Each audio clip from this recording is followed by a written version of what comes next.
tvOS has to be one of Apple's most forgotten and neglected operating systems. Like, real quick, imagine you were an Apple TV and you were watching WWDC and they got to your section and your section wasn't named tvOS, but rather audio and home.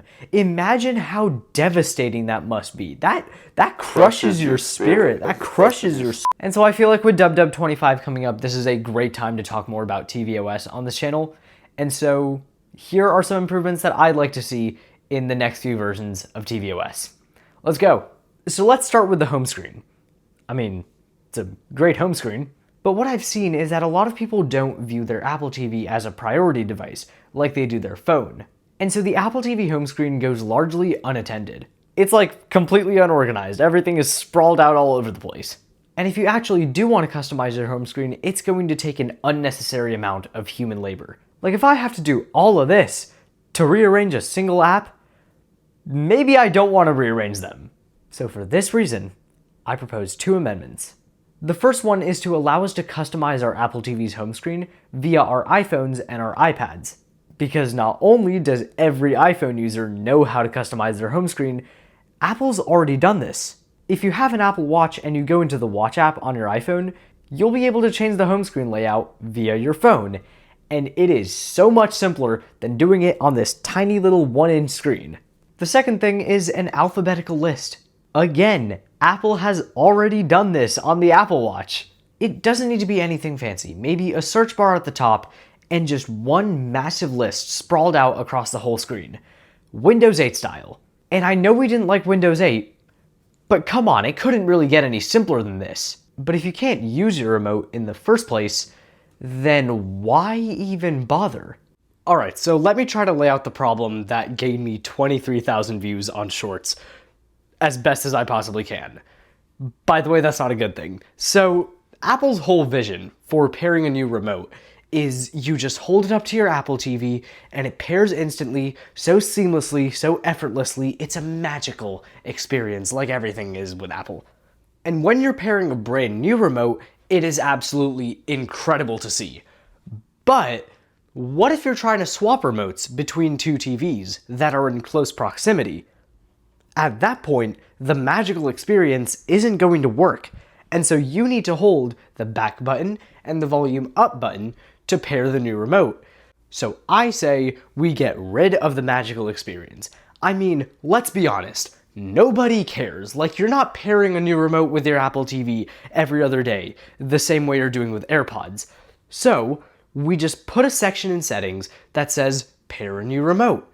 You click it and every connection that is currently on the TV gets severed. Then it'll instruct you to press the back button and the volume up button. And once you do, a continue button will be revealed so that you can go on using your TV as normal. It doesn't have to be that difficult.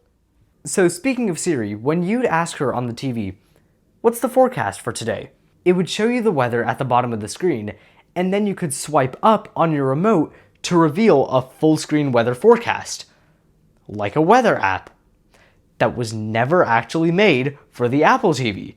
And it looked awesome too. I would love to have a weather app on the Apple TV. I don't know how many other people want it, but I do. Same with the Home app. Why does it only exist in Control Center? Like seriously, Apple has the audacity to make their section audio and home and not include a Home app for the Apple TV? What kind of blasphemy is this? Apple's already got the fundamentals down for these 2 apps.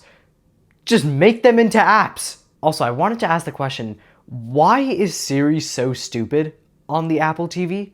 What's 2 plus 2? Oh my god. Wait, the last time I checked, she wasn't able to do that. Hold on. What's 3 plus 3?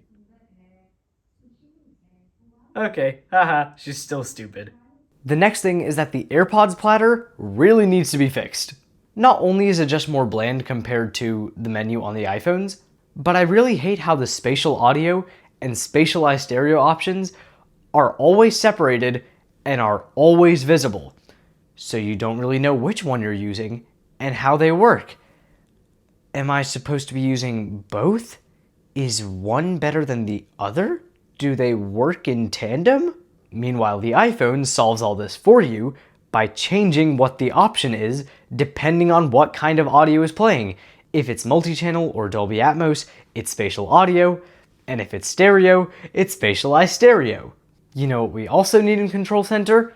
A screen recording button. And just like the weather and the home app, Apple's already got the fundamentals down. If you pair a game controller to your Apple TV and you hold the capture button, your Apple TV will start recording a video. Then once you stop the recording, it'll provide you with an option to airdrop that video to your other Apple devices, your iPhone, your iPad, your Mac. But that functionality, for whatever reason, does not exist with a standard remote. And the airdrop system isn't really the most reliable. So how would I fix it? First of all, add a screen recording button to Control Center. That's the first step. Then we need to store all the recordings in some sort of recordings app on the Apple TV, or maybe the Photos app, I don't know. And then once you're ready, then you can airdrop it to your other devices. You know, just like how every other games console works. Actually, I don't know why I didn't bring screenshots up first. Like, that's the first thing we need to tackle. I mean, if Nintendo could do it just fine, surely Apple can. Like, it's not rocket science. Speaking of the Photos app, it needs to gain multi-user support ASAP. Like, if our Apple TV was set up by my dad originally, and I put my account on it, and I started using my account, I would only be able to see his photos, because he originally set it up with his account. If I originally set up an Apple TV using my account, you'd only be able to see my photos and nobody else's. And since it's a pretty big thing to want to view your photos up on the big screen, we need to have multi-user support for photos. It could just work the same way with any other app. If you switch your account, it'll switch the account in the app as well. I think maybe the only cause for concern is that there needs to be some sort of password restriction so that we don't go snooping through other people's photos. Doesn't really have to be complicated, maybe just a 4 or 6 digit PIN. And that's basically all I have for this video. I didn't mention things like high-res lossless or 120Hz because that's more hardware related. I'm just talking about things that can be fixed with a new version of tvOS. So yeah, thanks so much for watching. Please like and subscribe, and also comment down below what you thought, and I will see you in the next one. Bye-bye!